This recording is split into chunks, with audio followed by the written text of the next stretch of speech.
from the National News Studio, Sri Lanka.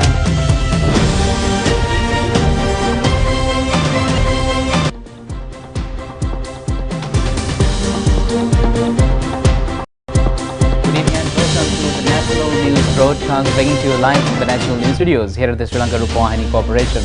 We are ready to bring you the top stories here at home and around the world. I am Charita Vinapalarache. And I'm Vidushni Sadis Kumar. Let's have a look at the headlines for tonight. Fitch Ratings welcomes Sri Lanka's positive developments with the IMF process. A second group of Chinese tourists visit Sri Lanka. Professionals are preparing for a massive union action. A police team departs to Madagascar to bring back the notorious Sri Lankan drug kingpin. Li Chang is China's new Prime Minister.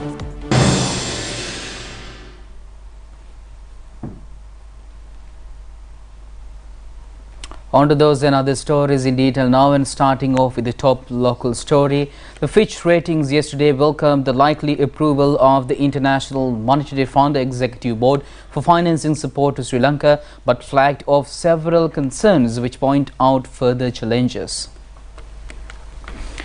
Fitch said that International Monetary Fund funding should improve Sri Lanka's external liquidity, but the timing of any debt restructuring agreement with the official and private creditors remain uncertain. Fitch expressed the belief that Sri Lanka is likely to secure financial support from the IMF after the fund's executive board set a date of 20th March to review the $2.9 billion staff level agreement that the country signed with the IMF in September 2022.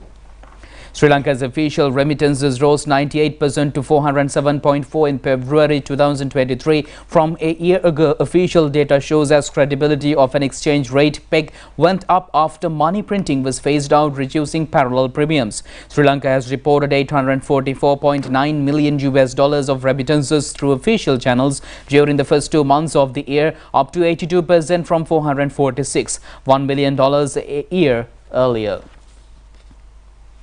Sri Lanka's Foreign Minister Ali Sabri has admired Indian support amid the economic crisis that the country went through last year. Minister Ali Sabri also emphasized the lead role India took in helping out Sri Lanka for the debt restructuring strategy to IMF. Well, he made these remarks in an interview with the Indian media channel WION. How will you characterize this relationship between Sri Lanka and India?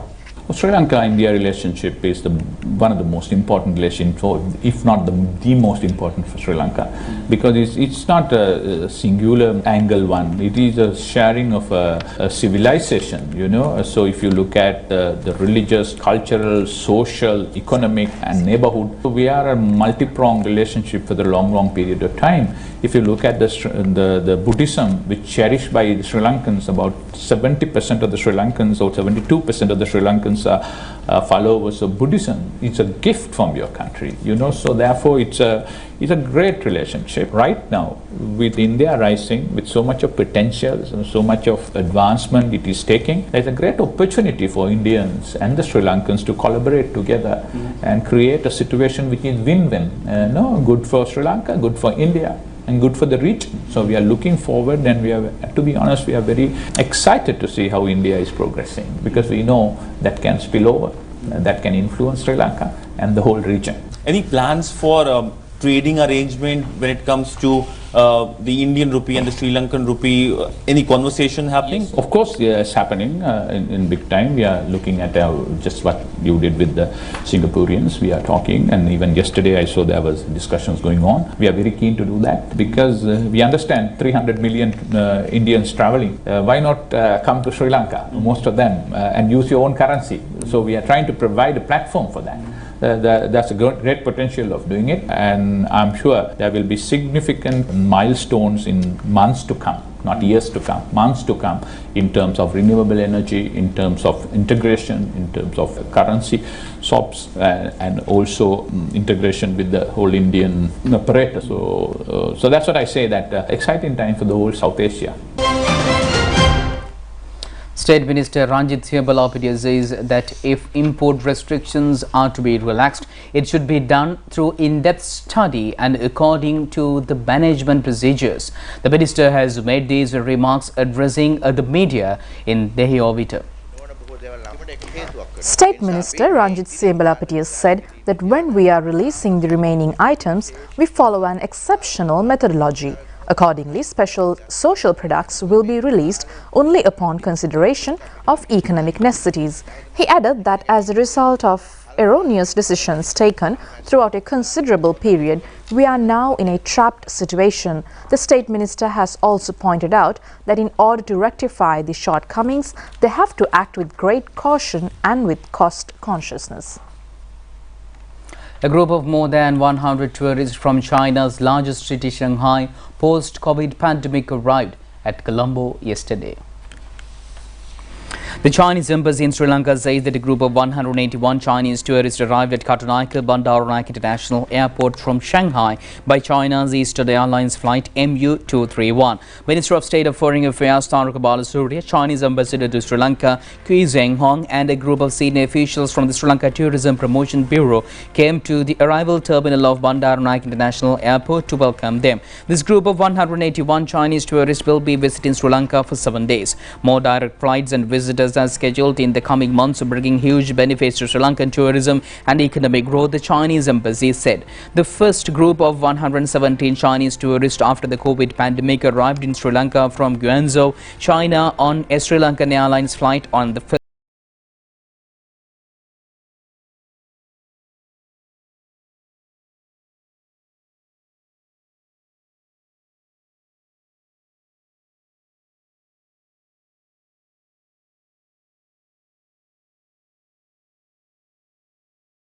We warmly welcome Chinese second largest scale tourists visit Sri Lanka. As we all know, Sri Lanka is well for his picturesque landscape, rich culture, society, and friendly people. And effective traveling to Sri Lanka is cost effective and offering value for money. So I think more and more Chinese tourists will visit Sri Lanka. That will strengthen our two country people's exchanges, and that will promote our relations high levels. Thank you all. I just want to thank you, China Eastern, for bringing down the flight. We sincerely hope the flight will continue to come and help us to overcome our crisis and to show the world that Sri Lanka is open, and hopefully more tourists will come from China, and the other airlines will also start, and we will have a prosperous year ahead. Thank you. The Minister of Tourism and Lands, Harin Fernando, joined a press conference 2023 in Berlin, Germany recently. The ITB Berlin is the world's largest tourism trade fair. The companies represented at the fair include hotels, tourist boards, tour operators, system providers, airlines and car rental companies. Well, during the 3-day ITB Berlin convention, Minister Harin Fernando has personally met and discussed with the President of the Maldives, Mr. Ibrahim Mohammed Soli, the Minister of Tourism and the Minister of Foreign Affairs of the Maldives. Sri Lanka is a resilient nation. We've all gone through many problems in our 75 history of independence. After the independence, we had a 30-year brutal war. We battled it out, we came out of it, and unfortunately last year we had a political as well as a social unrest in Sri Lanka, which is no secret. But unfortunately, media has over-sensationalized all of what Sri Lanka is going through. It is very unfortunate, and one of the reasons why we have come in numbers to Germany, to our friends, is to say that Sri Lanka is back and it's normal. I remember as a kid going on the coastal belt, there were many restaurants with German flags. Many people, many German families still reside in Sri Lanka, and we need that back in Sri Lanka. Unfortunately, the social media today is so strong. Everybody becomes a journalist in their own ways, and sometimes countries like Sri Lanka really suffer with negative and misinformation. But we were able to change a lot of things inside Sri Lanka by now. We went through a financial crisis. We declared bankruptcy. But now, within a very short time, we've slowly recovered. Yesterday was one of the best news that we got. Is on March 20th, IMF is granting our first loan to Sri Lanka. Even without that, at the crisis time, we were able to manage the tourists. We were able to give them a special fuel quota for the travel agents. Electricity was supplied because in May, this is what people still keep talking, Sri Lanka had a power crisis, we had a fuel crisis, we had a food crisis. Luxury liner Princess Cruz has anchored at the Samagi jetty at the Colombo harbour today. The passenger ship was carrying 1,894 tourists and a staff comprising of 906 of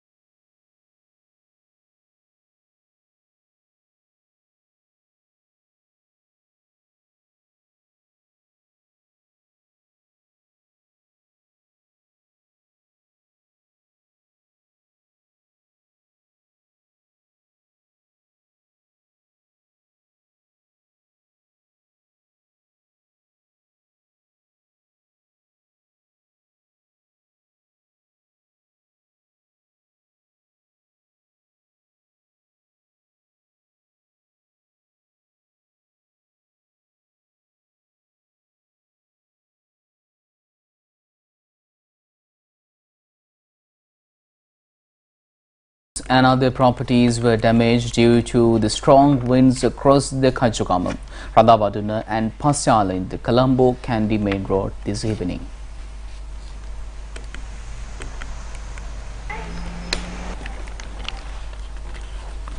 Our correspondent says that strong winds are accompanied with heavy rainfall and trees were fallen on several houses as well.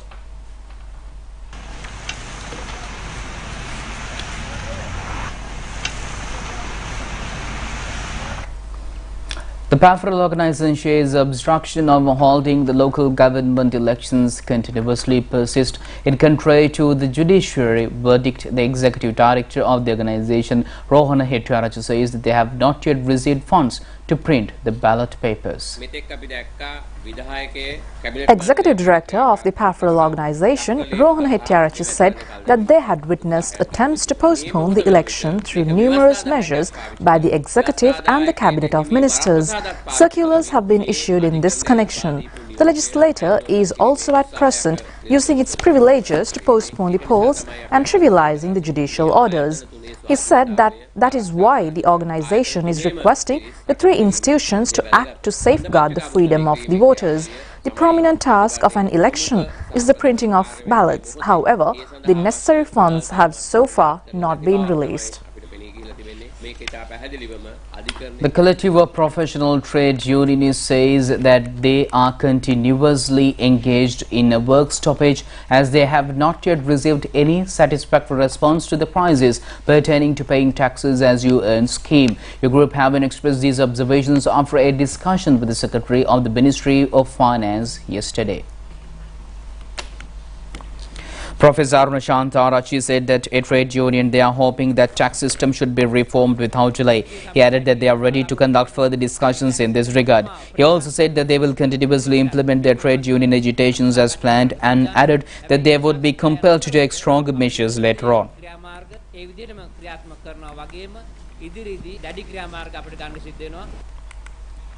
Dr. Rukshant Bellan said that imposition of taxes is strategically used by any country to enhance its economic status. He further said that neither the IMF nor any country would grant credit without conditions. One of the conditions is to impose taxes. Dr. Bellan also said that no country in the world has built a strong economy without imposing taxes. This is a short-term strategy. He added that they will never extend support to any party to engage in strikes. He also said that never in the history of this country the Government Medical Officers Association joined hands with other associations to conduct work stoppages. Stay tuned for more local news after this break.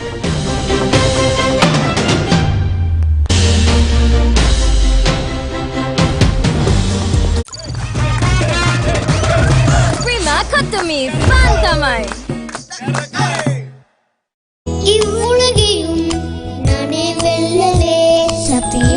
பிள்ளைகள் பள்ளிக்கு செல்லும் முதல் நாளிலே முதல் பாடமாக சேமிப்பதை சொல்லிக் கொடுங்கள். சிசோதான கணக்கினை மக்கள் வங்கியுடன் ஆரம்பியுங்கள். அதிக வட்டி, அதிக பரிசுகள், அதிக சலுகைகள்.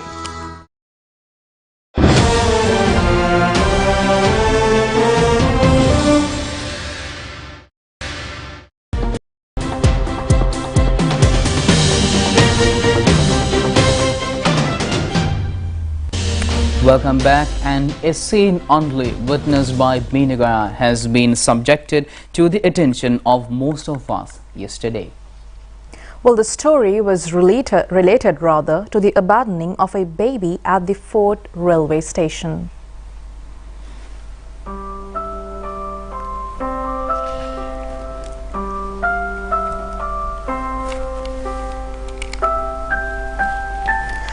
The tiny tot was found in the Meenagaya train scheduled to be on journey to Batiklo from the Fort railway station.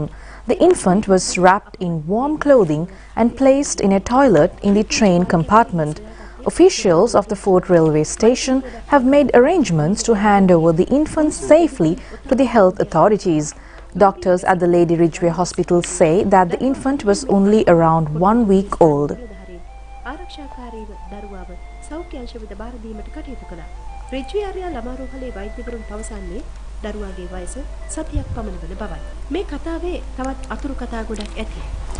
There may have been many sub-stories connected to the main story, which only the perpetrators of this crime know. The mother and father of the infant was reported to have been found by afternoon today. Father is 25-year-old person engaged in online employment and a resident of Miriabad, the Koslanda. The suspect said he was having a love affair with the mother of the infant. Mother is a 25-year-old resident in Nayabad, the Bandaravilla. She was arrested by a special unit of the Bandaravilla police station.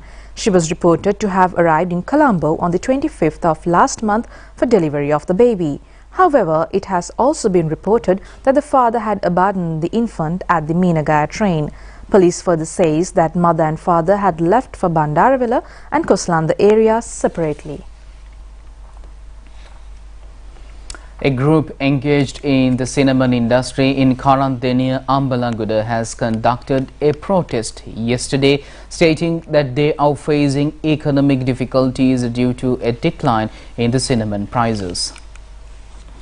The protest was held in Auragazmanhandia in Karandenia. The agitators say that the cinnamon price has fallen by around 50% due to a reduction in the prices being paid for $1. They also say that the cinnamon exporting companies are refraining from purchasing their produce. The agitators request the government to intervene and to grant them the redress.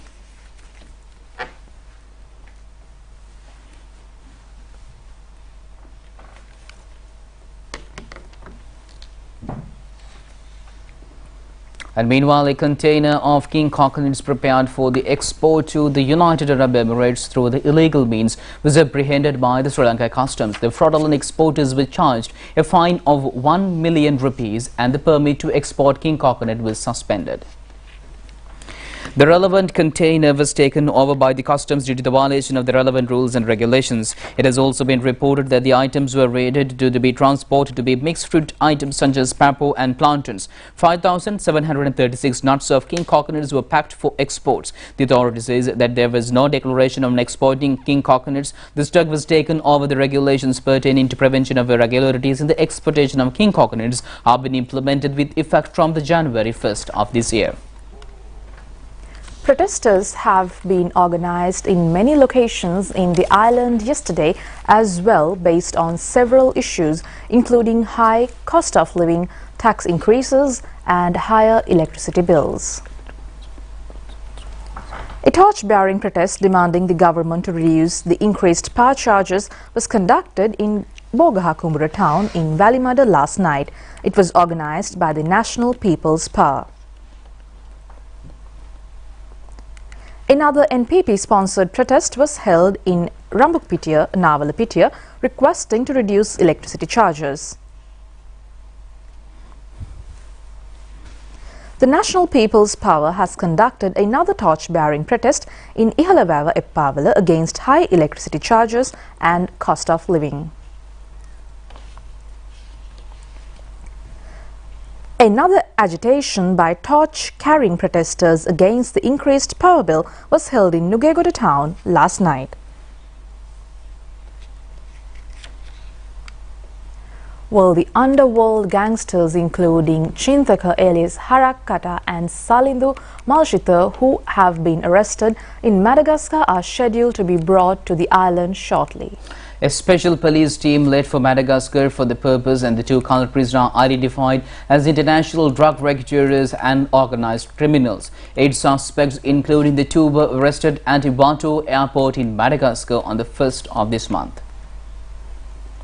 A team comprising of 2 assistant superintendents of police and 2 chiefs inspectors of police have been left to Madagascar. The team also includes 2 police special task force officials as well. Vikramratna Nathan Chintaka alias Harakkata is a gangster who has given leadership to several drug records in several countries. The Madagascar media says a Malagasy woman alleged to have been involved for criminal as well as her father were arrested to the airport along with 5 other Sri Lankan nationals. All of them remain under the custody of crime division of Nosy.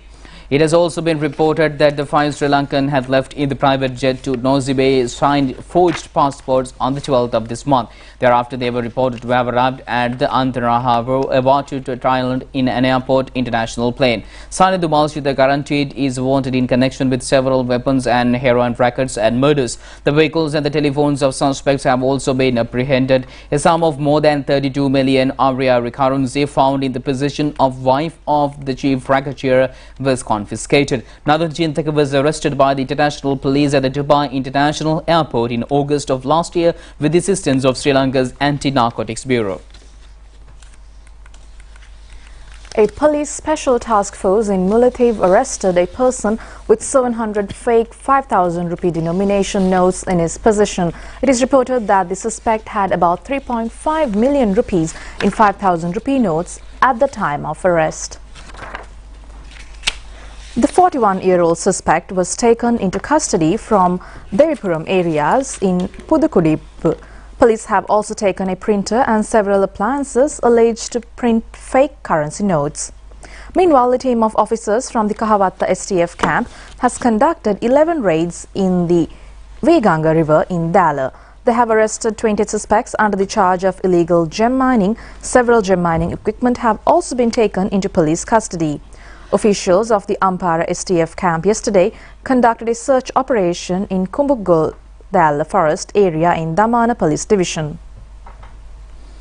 Meanwhile, a harvesting festival of the Uva Velasa farmers was held yesterday at the Hambegamua Alutweba area. The farmers in the area had only used organic, solid and liquid fertilizer for the paddy cultivation in this Maha season.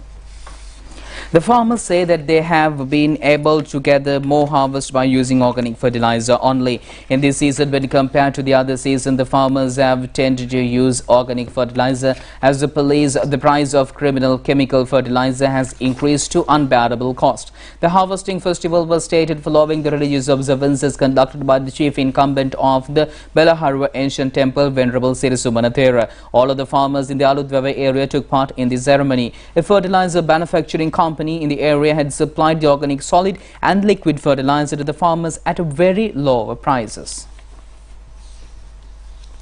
Well, once they were a breed of fierce fighters, but later became a group of exotic birds that is increasingly becoming popular among certain Sri Lankan groups. These colorful birds are now ready to reach the international market too.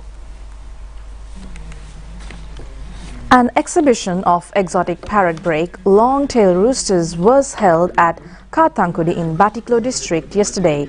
Top breeders of the popular exotic bird have joined hands to organize this event.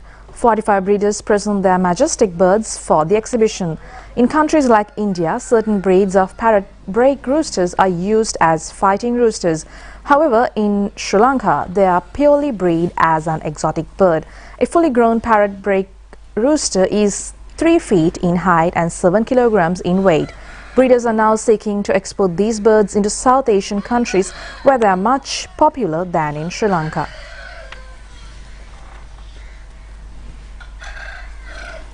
Stay tuned with international news after this break.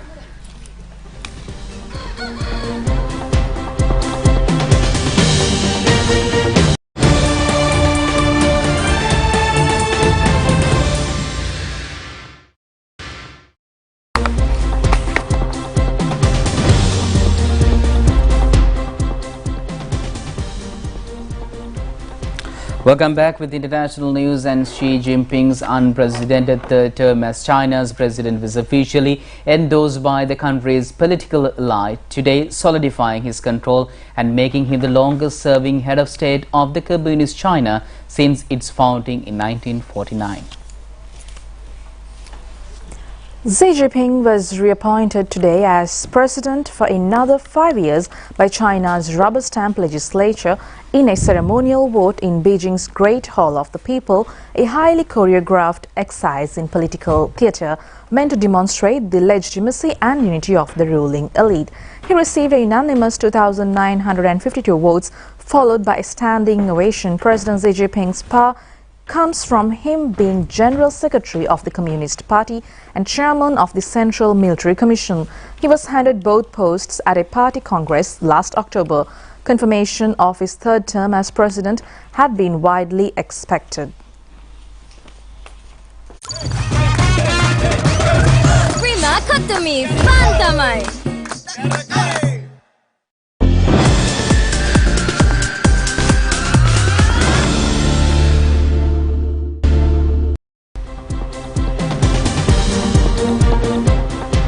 Welcome back with your sports update. And at the end of the third day of the first test encounter between Sri Lanka and New Zealand, Sri Lanka was able to secure 83 runs for the loss of 3 wickets at the end of the play, and the match is being played at Christchurch in England.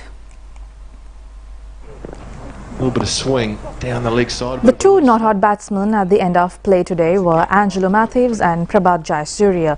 Dimuth Karnanatne was out for 17 runs and Oshida Fernando for 28 runs. Score of Kusal Mendes was restricted to 14 runs. All the 3 wickets were taken by Vilayat Tigner. However, Sri Lanka is still 65 runs ahead of New Zealand.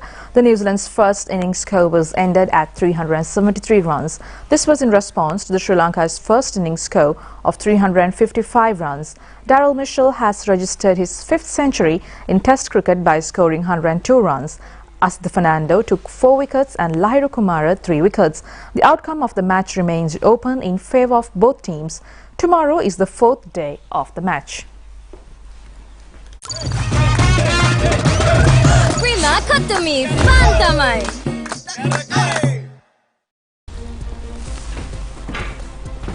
And with that, we conclude tonight news. Do just tomorrow at the very same time. I'm Charita signing off with the channel. Stay safe. Good night.